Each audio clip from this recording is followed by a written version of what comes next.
டெல்லியிலிருந்து தனி விமானம் மூலம் திருவனந்தபுரத்துக்கு வரும் ராகுல் காந்தி அங்கிருந்து ஹெலிகாப்டர் மூலம் காலை 11 மணிக்கு கன்னியாகுமரி மாவட்டம் குளச்சலுக்கு வருகிறார்.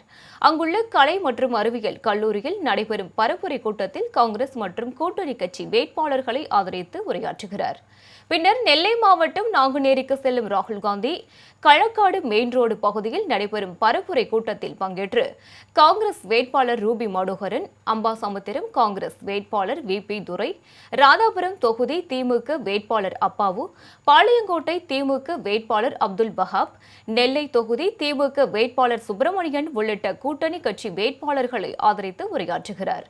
பின்னர் அங்கிருந்து தூத்துக்குடி மாவட்டத்திற்கு செல்லும் ராகுல் காந்தி சாயர்புரம் பகுதியில் நடைபெறும் பிரம்மாண்ட பொதுக்கூட்டத்தில் காங்கிரஸ் வேட்பாளர் ஊர்வசி அமிர்தராஜ், தூத்துக்குடி திமுக வேட்பாளர் கீதா ஜீவன், திருச்செந்தூர் திமுக வேட்பாளர் அனிதா ராதாகிருஷ்ணன், விளாத்திக்குளம் திமுக வேட்பாளர் மார்கண்டேயன், ஒட்டப்பிடாரம் தொகுதி திமுக வேட்பாளர் ராமஜெயம், கோவில்பட்டி தொகுதி திமுக வேட்பாளர் கருணாநிதி ஆகியோரை ஆதரித்து பேசுகிறார். இந்நிலையில் ராகுல் காந்தி பரப்புரை மேற்கொள்ளும் சாயர்புரம் பகுதியில் தமிழ்நாடு காங்கிரஸ் கமிட்டியின் முன்னாள் தலைவர் KV தங்கபாலு ஆய்வு செய்தார். தமிழ்நாட்டை பொறுத்தவரையில் தலைவர் ராகுல் காந்தி, பாரத பிரதமர் மோடி இருவருக்கு இடையில ராகுல் காந்தி 80 விழுக்காடு மக்கள் ஆதரவை பெற்றிருக்கிறார். மோடி அவர்கள் 40 விழுக்கு கீழே தான் பெற்று வச்சிருக்கார். இது ஒன்று போதும். தமிழ்நாடு முதல் வேட்பாளர்களிலேயே முதன்மையானவர் திகழ்கிறார். ஆகவே எங்களுடைய கூட்டணி மிகப்பெரிய வெற்றியை பெறும் என்று சொல்ல விரும்புகிறேன். 200 இடங்களுக்கு மேலே வெற்றி பெறுவோம்.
தமிழ்நாட்டின் முன்னேற்றத்திற்கு உறுதுணையாக இந்தியா கூட்டணி உள்ளதாக கன்னியாகுமரி நாடாளுமன்ற உறுப்பினர் விஜய் வசந்த் தெரிவித்துள்ளார். இது தொடர்பாக எக்ஸ் தள பக்கத்தில் அவர் வெளியிட்டுள்ள பதிவில், தமிழ்நாட்டின் ஒவ்வொரு இல்லமும் ஒவ்வொரு குடும்பமும் முன்னேற்றம் அடையும் திட்டங்கள் காங்கிரஸ் தேர்தல் வாக்குறுதியில் இடம்பெற்றுள்ளதாக சுட்டிக்காட்டியுள்ளார்.